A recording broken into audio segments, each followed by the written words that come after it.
सबको मेरा नमस्कार। स्वागत है आपका मेरे YouTube चैनल पर जो है SP टून्स हब। यहाँ आपको मिलेंगे अनमोल कहानियाँ जो सीख और अच्छाई को सजा करती हैं। हर कहानी एक सीख देने वाली पाठशाला है जो हमारे जीवन में नई दिशा और अच्छाई लाती है। तो चलिए साथ मिलकर इस सफर में चलते हैं। एक हरे भरे जंगल ऊंचे पहाड़ों के बीच में बसा था। वर्ण नाम का बुद्धिमान गिद्ध धूसर पक्षों और एक नुकीले टेढ़े चोंच के साथ वर्ण जंगल का सबसे ज्ञानी पक्षी था। वह अपने दिन एक प्राचीन ओक के पेड़ की ऊंचाई पर बिताता था। तेज आंखों से जंगल की गतिविधियों का निरीक्षण करता था। एक सुबह जैसा कि वर्ण जंगल को देख रहा था, उसने एक धूर्त बिल्ली क्लियो को झाड़ियों के आसपास चिपकते हुए देखा। क्लियो अपने चालाकी के तरीकों और शरारतों के लिए जानी जाती थी। उसका शरीर नारंगी और भूरे रंग का मिश्रण था और उसकी हरी आंखें शरारत से चमकती थीं। जिज्ञासु वर्ण ने पुकारा, गुड मॉर्निंग क्लियो, आज तुम्हें मेरे जंगल के कोने में क्या लाया है? क्लियो हमेशा एक अवसर के लिए तैयार और धूर्तता से गुनगुनाई, ओह प्रिय वर्ण, मैंने तुम्हारे महान ज्ञान के बारे में सुना है और सोचा कि मैं तुमसे एक मामले पर सलाह ले सकती हूँ जो मुझे परेशान कर रही है। वर्ण हमेशा दयालु और मदद करने को तैयार, उसने कृपा से अपना सिर हिलाया। बेशक क्लियो, क्या बात है? दुखी होने का दिखावा करते हुए क्लियो ने समझाया, देखो प्रिय वर्ण, मैं चूहों और पक्षियों का शिकार करते करते थक गई हूँ। मैं जंगल की रानी बनना चाहती हूँ, लेकिन मुझे नहीं पता कि इतने ऊंचे लक्ष्य को कैसे हासिल किया जाए। वर्ण क्लियो की शरारत की प्रतिष्ठा को जानते हुए धीरे से हंसा। हालांकि वह हर प्राणी को अच्छाई के मार्ग पर ले जाने में विश्वास करता था।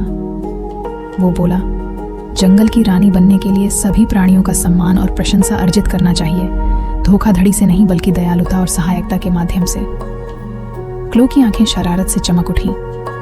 लेकिन प्रिय वर्ण, मैं एक साधारण बिल्ली ऐसा कैसे कर सकती हूँ? वर्ण बुद्धिमान और धैर्यवान से अपना ज्ञान साझा किया। दयालुता के कार्य करके शुरू करो, जरूरतमंदों की मदद करो, चाहे वह खोई हुई गिलहरी हो या संघर्षरत तितली। जंगल को दिखाओ कि तुम न केवल धूर्त हो बल्कि देखभाल करने वाली और दयालु भी हो। क्लियो वर्ण की सलाह से प्रभावित होकर सोच समझकर सिर हिलाया।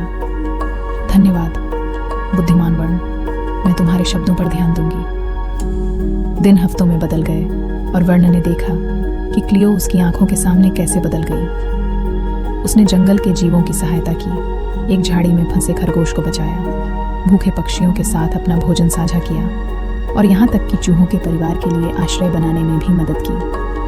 क्लियो के वास्तविक परिवर्तन से प्रभावित होकर जानवरों ने उसकी दयालुता की सराहना करना शुरू कर दिया। धीरे धीरे क्लियो ने उनका सम्मान अर्जित किया और न केवल अपनी धूर्तता के लिए बल्कि अपने उदार हृदय के लिए भी जानी जाने लगी। एक दिन जैसा कि वर्ण क्लियो को गिलहरियों के एक समूह के साथ बातचीत करते हुए देख रहा था, क्लियो एक वास्तविक मुस्कान के साथ वर्ण के पास वापस लौटी। प्रिय वर्ण, तुम्हारे मार्गदर्शन ने मुझे बदल दिया है।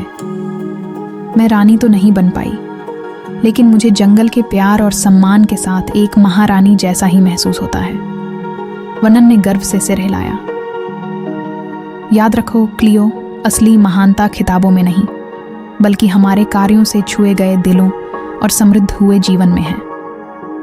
उस दिन से वर्ण और क्लियो असामान्य दोस्त बन गए, जंगल को यह सिखाते हुए कि सबसे चालाक जीव भी बेहतर के लिए बदल सकते हैं और सबसे कीमती मुकुट सम्मान और दयालुता का मुकुट कमा सकते हैं। उनकी कहानी पूरे जंगल में गूंजती रही, यह याद दिलाते हुए कि अच्छाई सबसे अप्रत्याशित स्थानों में निवास करती है। क्लियो की हरी आंखों में शांति चमकती है और उसके चेहरे पर एक संतुष्ट मुस्कान है। वह अब एक शिकारी नहीं है बल्कि जंगल की रक्षक है, सभी जीवों के प्रति दयालुता और सम्मान का प्रतीक है। क्या आपको ये वीडियो अच्छी लगी तो वीडियो को लाइक कीजिए और अपने विचार हमसे शेयर कीजिए कमेंट्स में। अगर आपने अब तक हमारे चैनल को सब्सक्राइब नहीं किया है तो अभी कर लें ताकि आप हमारे नए वीडियो सबसे पहले देख सकें। और हाँ, अपने दोस्तों के साथ भी शेयर करना ना भूलें। आपके सपोर्ट से ही हम ऐसे क्रिएटिव कंटेंट बनाते हैं।